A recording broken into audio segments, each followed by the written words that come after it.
Durante el gobierno del presidente Porfirio Díaz, México vivió una de las épocas de mayor crecimiento económico que se han vivido. Salió del atraso tecnológico e incorporó los avances de la época: el telégrafo, el ferrocarril, el automóvil, el aeroplano, el fonógrafo, la luz eléctrica, las ciudades alumbradas, el agua potable entubada, el cine, entre otros. El grave problema del gobierno porfirista fue que unos pocos eran muy ricos y la mayoría muy pobre.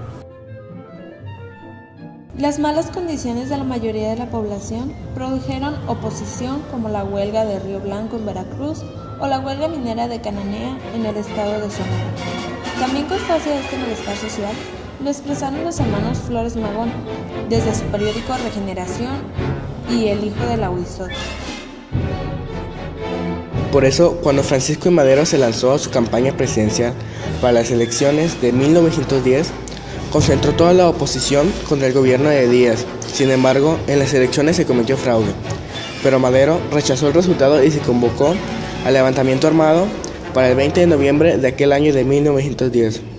El presidente Díaz renunció antes de que todo esto pasara.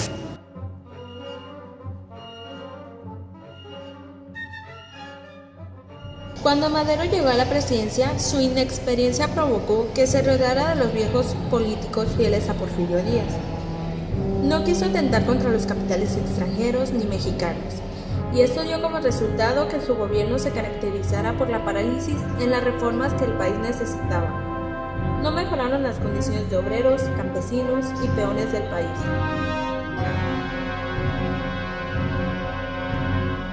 En un golpe de estado organizado por el embajador norteamericano Henry Lane Wilson, los militares Victoriano Huerta, Félix Díaz y Manuel Mondragón quitaron al presidente Madero y lo asesinaron junto al vicepresidente José María Pino Suárez.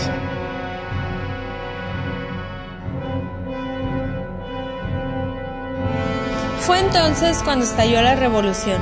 Pero el conflicto revolucionario no se puede entender como un gran movimiento que buscaba un único fin, sino más bien eran grupos revolucionarios con presencia regional que aspiraban a transformaciones diferentes. Es decir, el movimiento encabezado por Zapata estaba formado por campesinos que aspiraban a que las tierras de las haciendas se repartieran de manera comunitaria. Su presencia se localizaba en el centro y sur del país. El movimiento encabezado por Villa estaba formado por obreros de fábricas y minas, aunque también por agricultores desposeídos. Su presencia era fuerte en los estados del norte, y lo que querían ellos era mejorar las condiciones de los obreros, reducir los horarios de trabajo, aumento de sueldos, educación y salud. En la misma zona, el movimiento encabezado por Venustiano Carranza y Álvaro Obregón representaba los intereses de los terratenientes y empresarios del norte. El cambio que ellos deseaban era sustituir a la clase gobernante porfirista para ocupar ellos los puestos políticos altos, pero que no hubiera un cambio en la propiedad ni pensaban en las mejoras de las clases trabajadoras.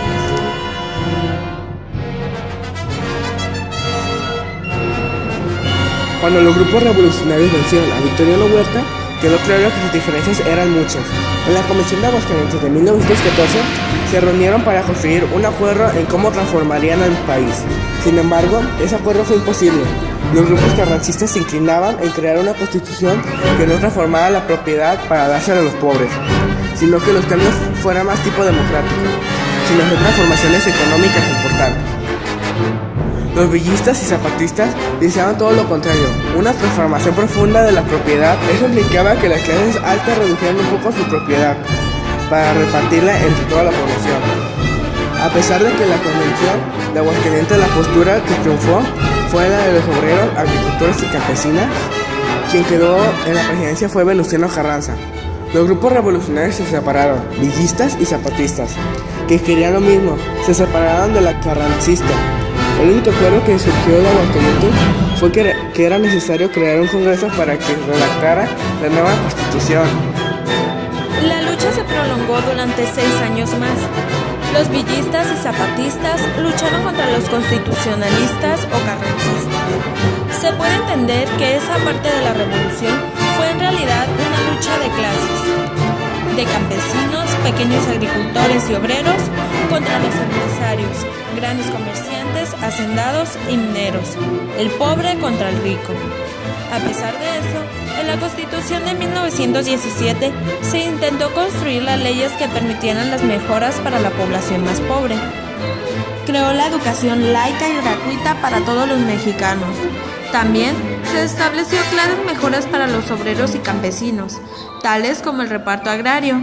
Todo el pueblo podía poseer tierra en propiedad ejidal. Se redujo el horario de trabajo a 8 horas, con la obligación de tener un día de descanso a la semana, tiempo de vacaciones y sueldos dignos.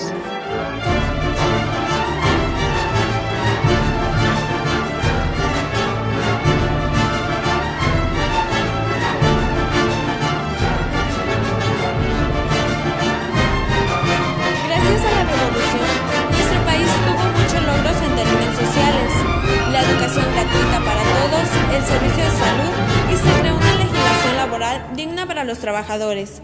Sin embargo, una tarea que quedó pendiente fue la de extender la igualdad social y hacer de nuestro sistema político uno realmente democrático.